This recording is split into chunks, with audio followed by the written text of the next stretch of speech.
ಕೊನೆಗೂ ನಾರಾಯಣಗುರು ವೃತ್ತದ ದುರಸ್ತಿಗೆ ಮಂಗಳೂರು ಮಹಾನಗರ ಪಾಲಿಕೆ ಮುಂದಾಗಿದ್ದು ದುರಸ್ತಿ ಕಾಮಗಾರಿ ಆರಂಭಿಸಿದೆ.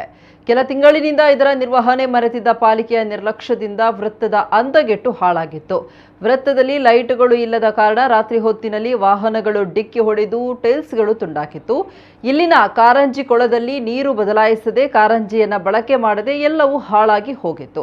ಇದು ಬೆಲ್ಲವ ಮುಖಂಡರ ಹಾಗೂ ಗುರುಗಳ ಅನುಯಾಯಿಗಳ ಅಸಮಾಧಾನಕ್ಕೆ ಕಾರಣ ಆಗಿತ್ತು. ಈ ವೃತ್ತದ ಪರಿಸ್ಥಿತಿ ಹಾಗೂ ಗುರುಗಳ ಅನುಯಾಯಿಗಳಿಗೆ ಆದ ನೋವಿನ ಬಗ್ಗೆ ನಮ್ಮ ಕುಡ್ಲ ವಾಹಿನಿ ಸುದ್ದಿ ಬಿಸ್ತಾರ ಮಾಡಿತು.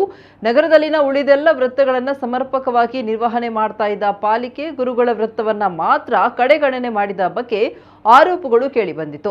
ಹೀಗಾಗಿ ಇದರ ನಿರ್ವಹಣೆಯ ಜವಾಬ್ದಾರಿಯನ್ನ ಕುದ್ರೋಳಿ ದೇವಸ್ಥಾನ ಅಥವಾ ಗುರುಗಳ ಅನುಯಾಯಿಗಳಿಗೆ ಬಿಟ್ಟುಕೊಡಿ ಎಂಬ ಬೇಡಿಕೆ ಕೂಡ ಇಡಲಾಗಿತ್ತು. ಇದೀಗ ಆರೋಪಗಳಿಂದ ಮುಜುಗರಕ್ಕೆ ಒಳಗಾದ ಪಾಲಿಕೆ ತಕ್ಷಣವೇ ನಾರಾಯಣಗುರು ವೃತ್ತದ ದುರಸ್ತಿಗೆ ಮುಂದಾಗಿದೆ. ತುಂಡಾದ ಟೈಲ್ಸ್ಗಳನ್ನು ಮರುಜೋಡಿಸುವ ಕೆಲಸ ಕೂಡ ಆರಂಭ ಮಾಡಿದೆ.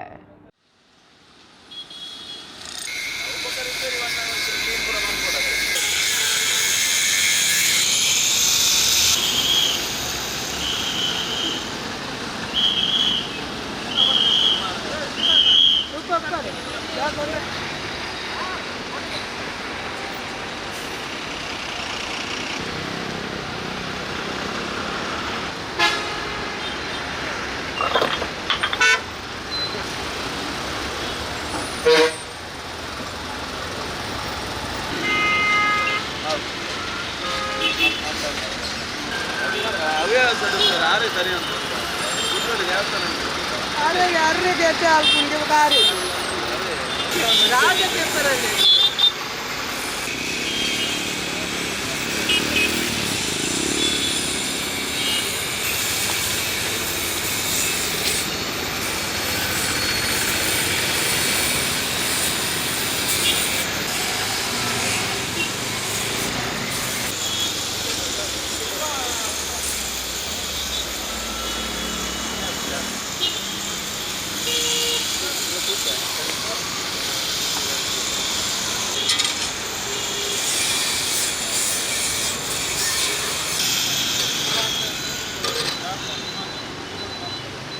Okay.